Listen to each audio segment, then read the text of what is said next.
an awful lot of the stuff that I'm going to show tonight relates to Castlemilk. And the reason for that is that Carol and I lived in Castlemilk for almost 45 years. So an awful lot of the campaigns that we were involved in were local campaigns. But apart from that, there's a couple of big national campaigns. That was the miners' strike and also the anti-poll tax campaign. So they're both interesting issues as well. And they both had not only a national dimension, but a Castlemilk dimension as well. So if there's anything you don't understand, just shout out and I'll try and explain a wee bit better. Before I start, if people aren't familiar with Castlemilk, Castlemilk now is a lot different from what it was when these things were happening, these campaigns that I'm talking about. Most of them are in the 70s, the 80s, and got through to the 90s. And at that point, Castlemilk had a population of about 40,000 people, and virtually no amenities, very few amenities. Billy Connolly, I think, called it once a desert with windies. Right, that's how he described Castlemilk. And at the moment, I think the population's something really low. It's about, we thought maybe 13,000 or so. So it's incredibly changed. They've knocked down most of the houses. At one point in Castlemilk, when Castlemilk was first built, it was council housing and it was rented accommodation. So everybody, you could say, was the same boat. Everybody rented houses from the council. Now it's a combination of people that have bought their houses, maybe ex-council houses, or new build houses, or housing associations. So Castlemilk's changed quite a bit in the last 30 years or so. But the problems still remain. In fact, the problems, I think, are even worse nowadays. In the 70s and 80s, when we were campaigning, I thought things were really bad then. But I can't believe how bad they are now. And I don't know how they've been allowed to get away with it. And I don't know why people are more angry and more vociferous than they are at the moment. But anyway, before I start the actual talk, just to show you a couple of wee images of Castlemilk. Remember, these are from maybe the 1970s, the 80s. So can everybody read that? Okay, can you see that?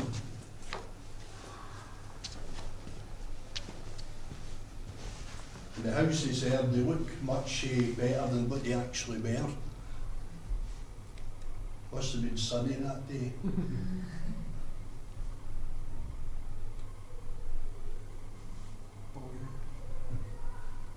That was quite common. That's the shopping arcade. This is the main shopping centre for Castlemilk. And it started out as a dump, and it's improved a lot. It's an even bigger dump now, you know.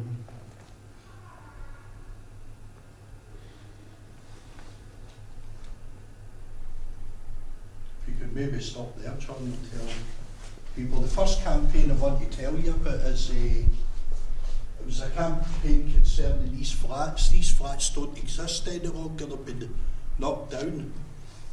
But to kind of set the scene a wee bit, in the mid-1970s, when Carol and I, at that point in our lives, we were about 25 and we had a couple of young kids, and an awful lot of people in Castlemilk were in the same situation, because a lot of us had come here.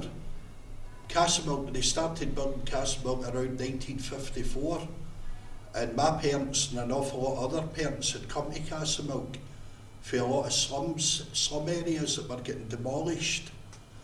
And this is how a lot of people ended up in Castlemilk. They came from all different areas. And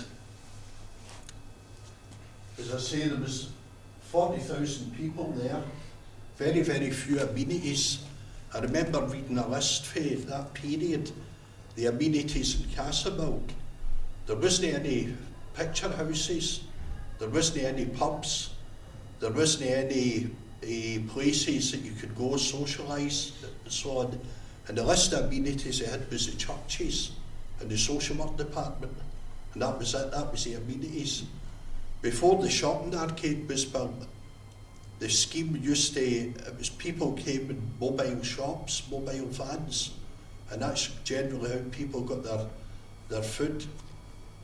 The bus services weren't very reliable because they were still building the scheme.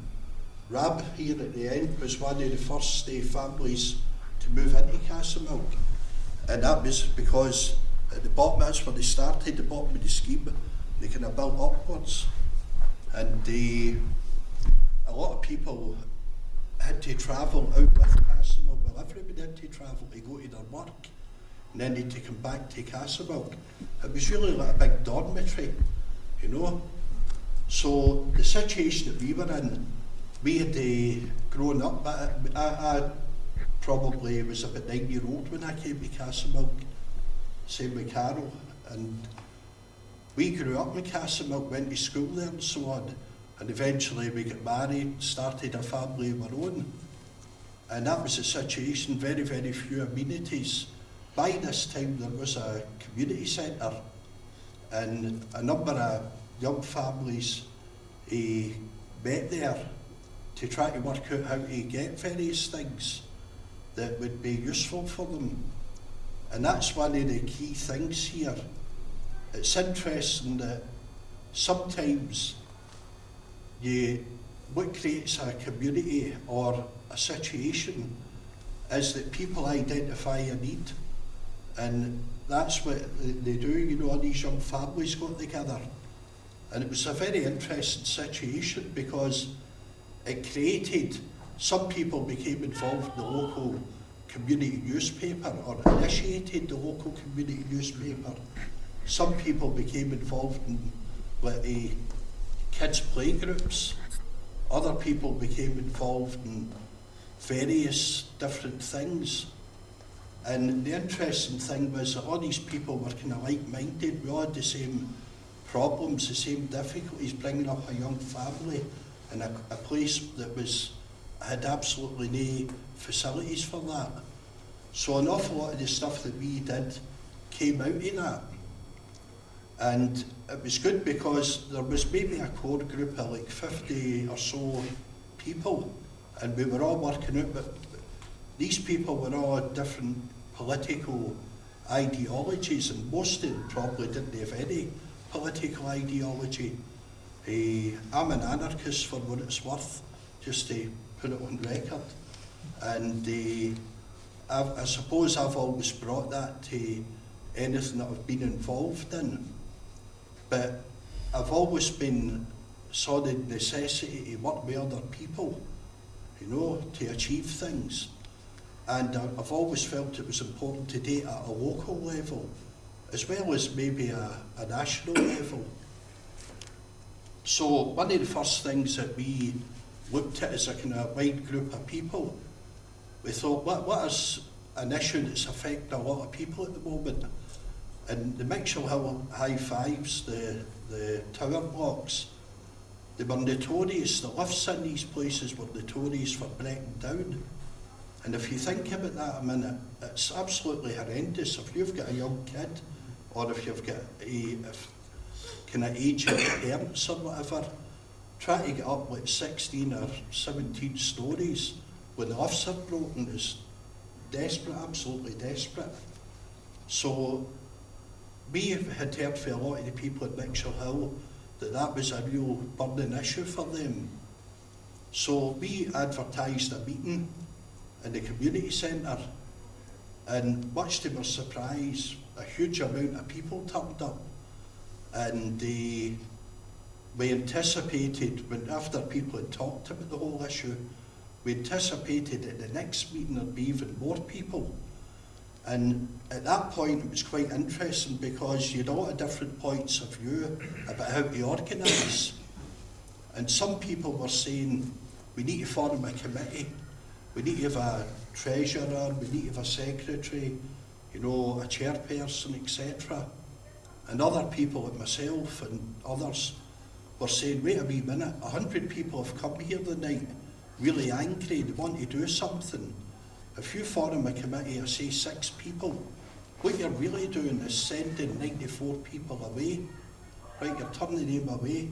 And the only role that they've got to play in the situation from now on is to come to occasional meetings. And we didn't want to do that. We wanted to create the whole thing to have a dynamic of itself, you know. So one of the things people said, but we've got a problem here, there's too many people coming to the meeting. I wish we had that problem nowadays, you know. And we said, no, that isn't a problem. If there's too many people, we'll have the meetings outside, right?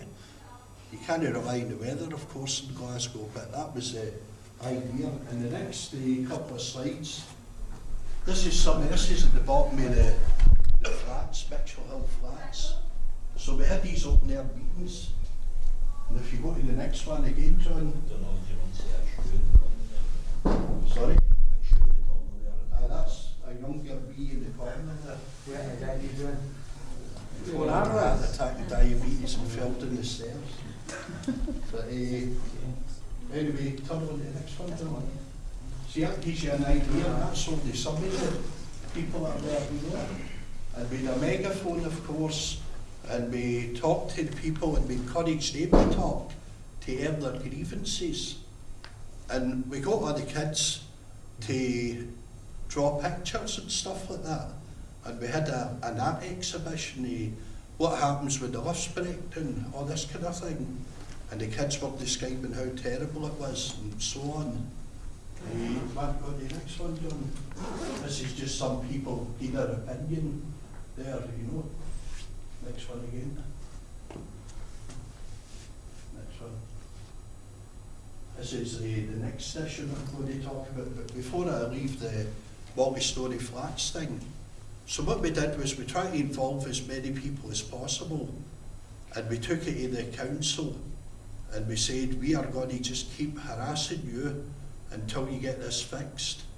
And it turns out that the lifts in the flats were run by an American firm called Otis. And to cut a long story short, the lifts eventually got fixed. I think they replaced the lifts to the point that they worked perfectly after that, you know.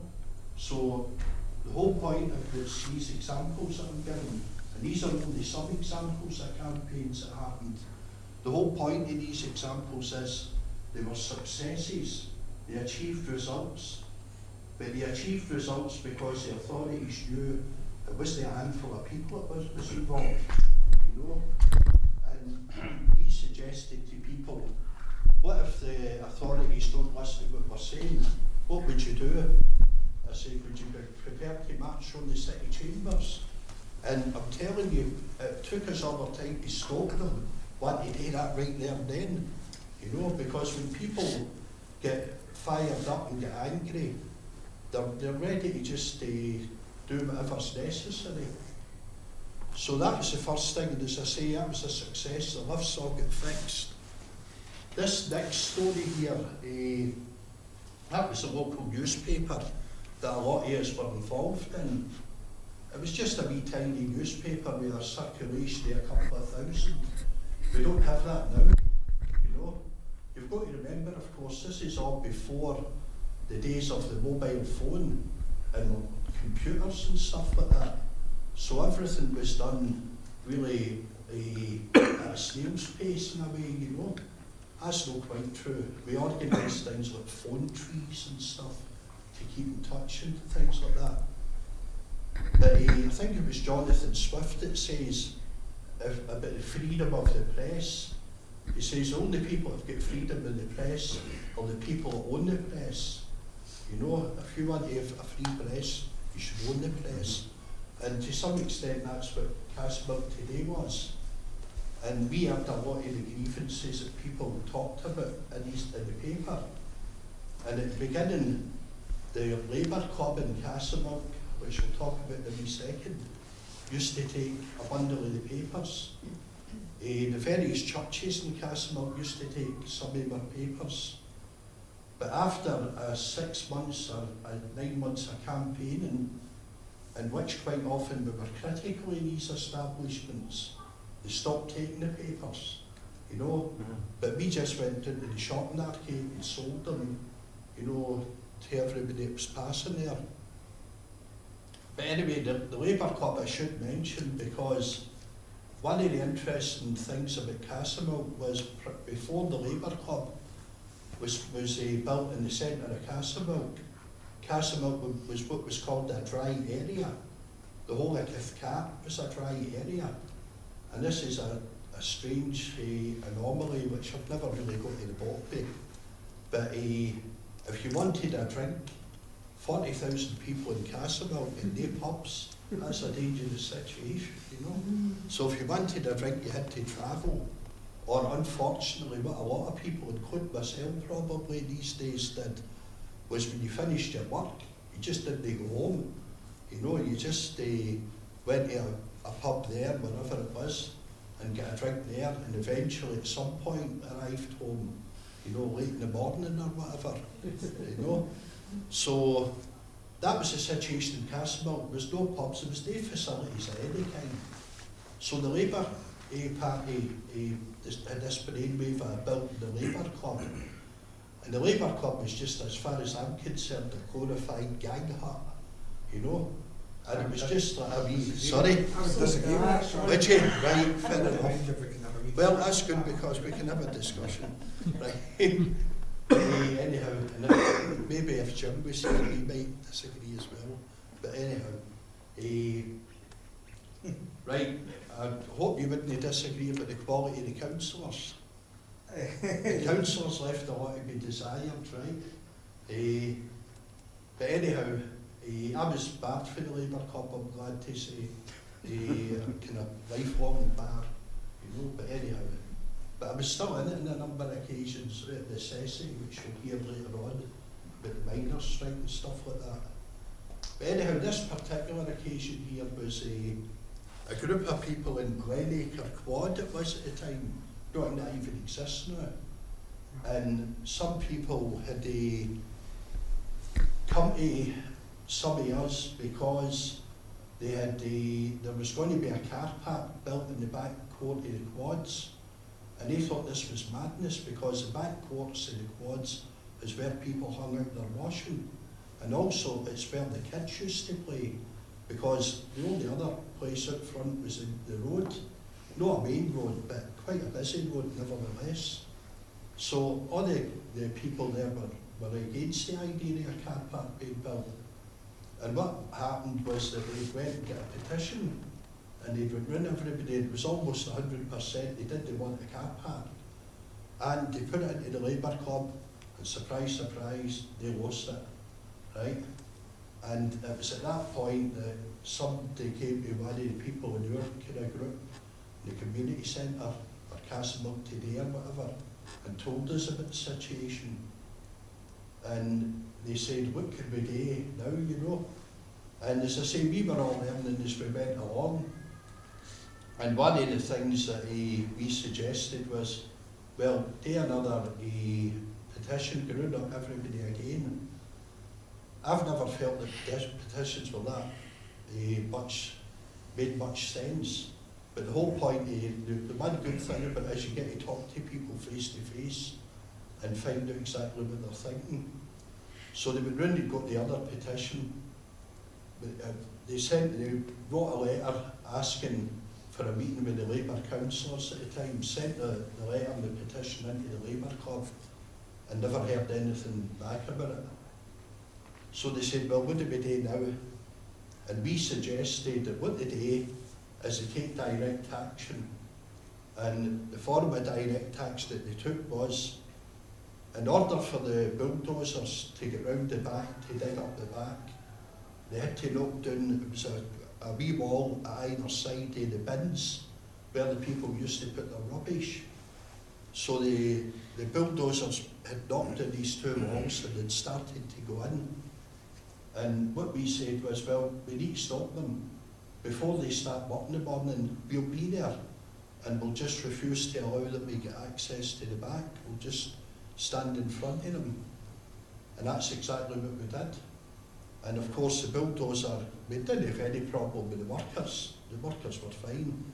And we explained to the workers, look, the people here don't want the car park. And the guy in the bulldozer said, that's the problem. He says, I'll just need to let my boss know. And we said, that's a good idea. And he let his boss know, and he let his boss know. And before long, would you believe it, it got up to the city, up to the Labour Club, the councillors there. And the meeting that we had wanted with them, and they weren't willing to give us, they ended up, next slide on, they actually come down to the quad in limos to see what was going on and to talk to the people. And there's a couple of pictures of that in there. This is them trying to work out what to do about this. So that's a couple of the local residents there. Where'd the limos come from? They'd started council. The council. Did they always run about the limos? That's Teddy Taylor though. This was Teddy Taylor, who was a Tory MP at the time. But anyhow, in that same, you can see they'd started digging up the backs. But anyway,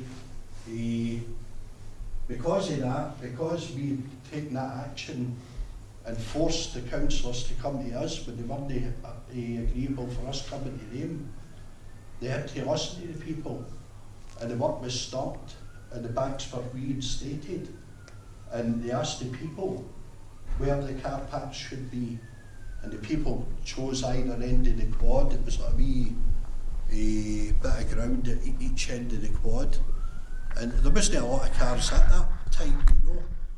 But the whole point was that the people should be able to decide these things, you know, or should at least be consulted about it. So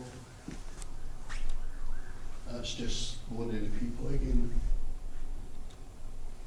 That's some articles for the time. The other going to form and so on. This is a.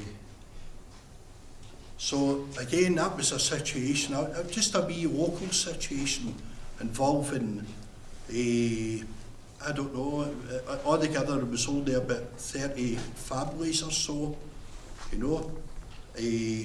So that was another situation where people put their foot down and they won it, they won their case, you know. This was a slightly bigger thing, this. What happened here was in the east end of Castlemilk, some families living in one of the tenement blocks, there was an empty house at the bottom, and somebody had thrown a firebomb into the empty house, and the rumours were it was some kind of drug feud thing, and but the person that used to live in that house wasn't there any longer, but whoever threw the firebomb in obviously thought they were, and the thing caused a fire in the whole tenement building, the whole close, and people had to be rescued by the fire brigade, and a lot of them suffered smoke inhalation. The inside of the building was all burned and black with smoke. The houses, if anybody's ever had a fire or been in a situation with a fire, it lingers and lingers for like months and months afterwards, you know. So they people had went to the council and said about their houses getting burnt out, their houses having to get rescued. Some of them could have easily been killed. And the council said, well, we're sorry about that, that's too bad. We'll send somebody out to paint the close, right? And that's what they did. They sent somebody out to paint the close and maybe replace a couple of doors that had got burned or whatever. And then he expected the people to go back in there and live, you know. So again, we actually met some of the people. They went to the housing department and they were on their way out, a tenants guy, and they weren't at all happy because they weren't getting any further. And one of the people coming out seen some of us and had a word with us, and he said, what do you think we can do about it? And by this time we were developing a wee bit of not so much an ideology, but some kind of we knew what to do in some situations, and we quickly realised that direct action was a very useful weapon.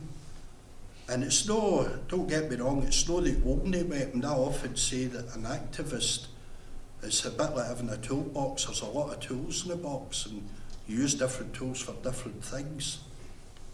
And also say that sometimes you chap on the door, but sometimes it's necessary to force it open, you know. So, but direct action nearly always gets the goods, as they say.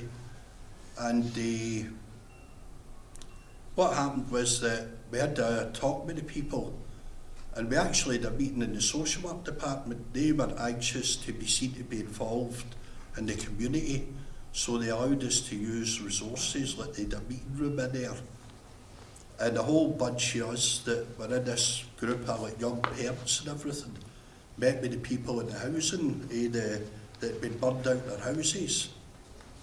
And we were all talking about what we should do and what would be a good way forward. And the first obvious thing was to go down to the housing department the next day to see the manager and take it from there. We did do that. The manager didn't want to see anybody, would they see the people? So they decided right there and then they were going to occupy the housing department, the actual housing department building.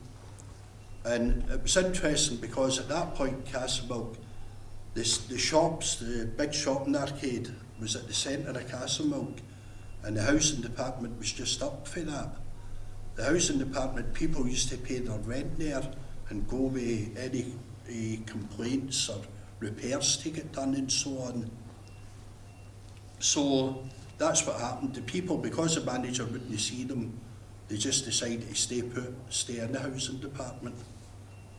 And at 5 o'clock, the manager did come out and he says, "You'll need to go, you'll need to get out, we're locking up." And we said, "We're no going." And he says, "I'll get the police."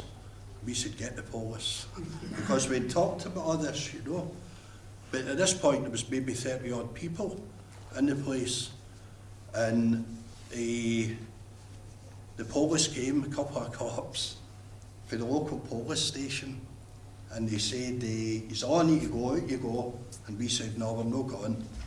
And they said, they went like that, he said, "I'm like a magician." He went, "Yous are all under arrest." And we said, "All right." And he says, the police station was only like 200 yards away from the housing department. He said, "Follow me," you know, and we said, "No." And they had to eventually get police cars and vans, but they had to get them from all over the place, you know. And they took us up to the police station, charged us, and then let us go.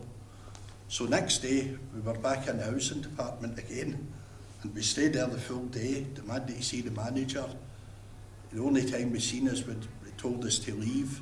We refused to leave. "We're going to get the police." And it happened again. The police came. "Will you all go up?" "No." And we were all under arrest again. And this happened 3 days in a row. And I think they must have got fed up with doing that, you know. But we were all to appear in court. And later on in the story, this is, the day before we were to appear in court, a cop came down and said, "Oh, by the way, you don't need to bother getting up to court tomorrow. It's been dropped," you know. And all these things are just intimidation and scare tactics, you know. But generally, if you stand firm and there's no violence involved or whatever, you know, usually that does the trick, you know. So at that point, we were also getting a bit fed with just occupying the housing department, because it was really boring being there at 9 in the morning to 5 at night. It didn't seem to be achieving much, you know. So we had another meeting, and one of and I'm going to use this phrase, a wee woman, right? And that's how she described herself. One of the people, one of the tenants for the house said, "Look, I'm only a wee woman, but we were all racking our brains." Now, some of us had been involved politically for quite a wee while, and we knew a few tricks that we had accumulated, but we were kind of stumped about what to do next. And this wee woman says, "See how we are homeless?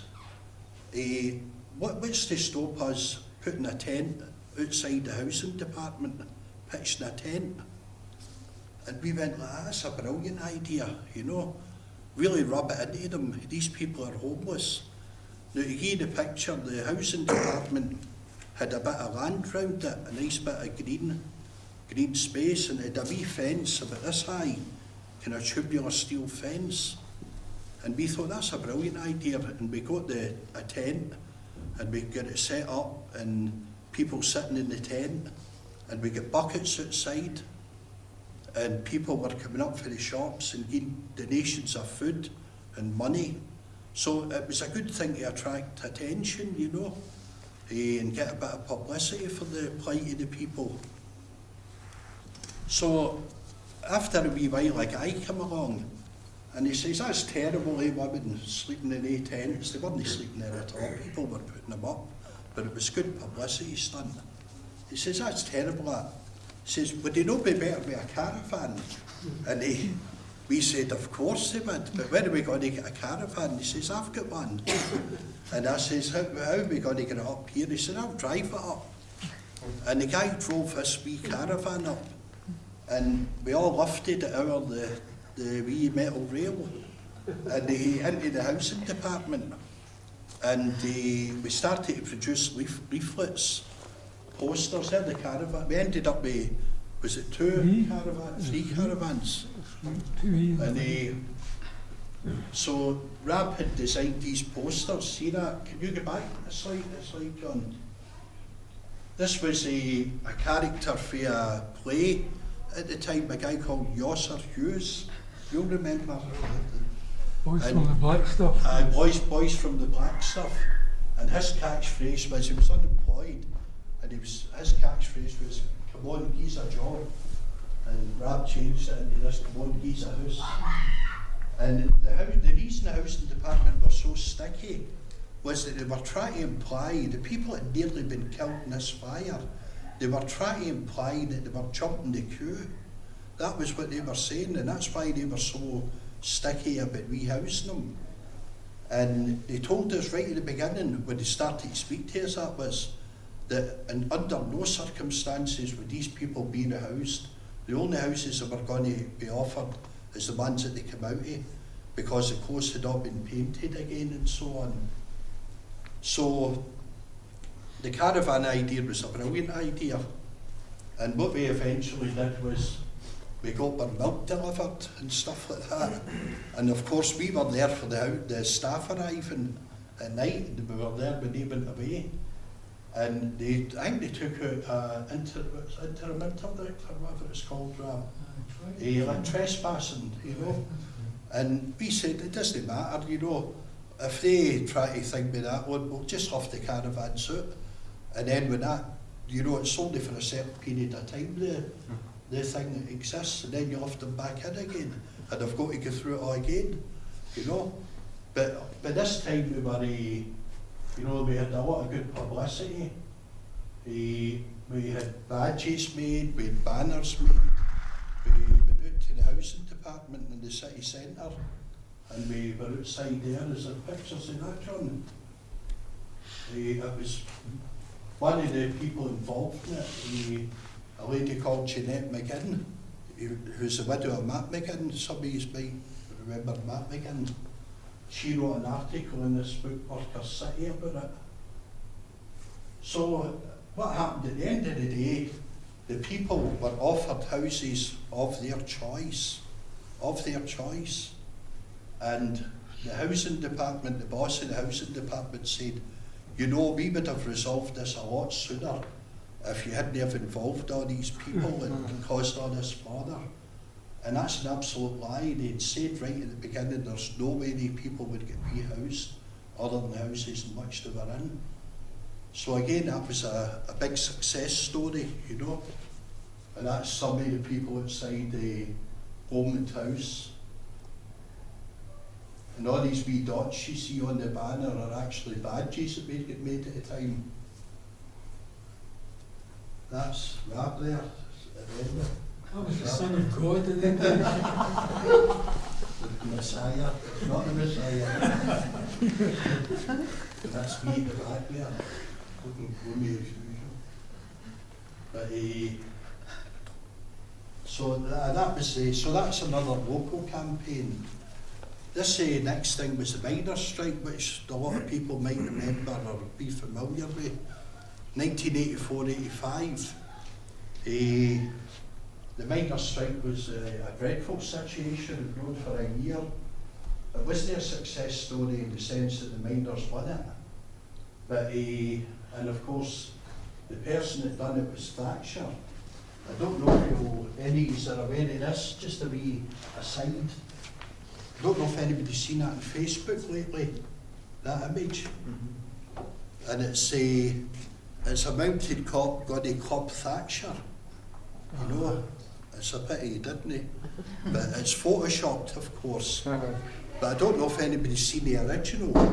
That's the originally this photo here.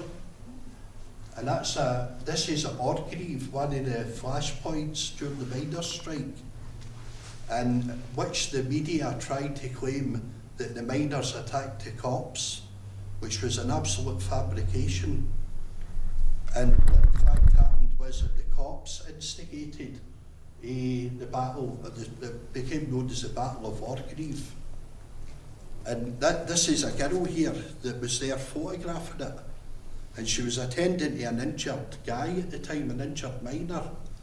And she turned round to try to attract the attention of a cop to get an ambulance. And this guy's galloping towards her on a horse with a baton. I don't know if anybody's been crushed with a police horse, but they're huge beasts, you know. And these truncheons they've got are extra long so they can club you from the back of the horse, you know. And if that guy had a heart with that, he'd probably have killed her or smashed her skull in, you know. But this was a very famous photo at the time. And the girl's name's Leslie Bolton. And that comes from an article she actually did a radio broadcast. People went back and asked her about it. What happens next is she doesn't actually get caught. A miner pulled her out the way just in time. She said that she could feel the club going by her, just missed her by the skin of her teeth, she said. And she also gives an account of what happened that day. And she said it was a really sunny day. All the miners that were there, or a lot of them, were in t-shirts, jeans, trainers, and a lot of them had taken their t-shirts off. Now these cops are armed to the teeth, you know, they've got riot gear on, they've got visors, they've got helmets, they've got clubs, you know, riot shields. And as she said, if the miners were going there looking for a fight, they wouldn't have gone dressed like that, you know. It was the cops that instigated it, and I remember seeing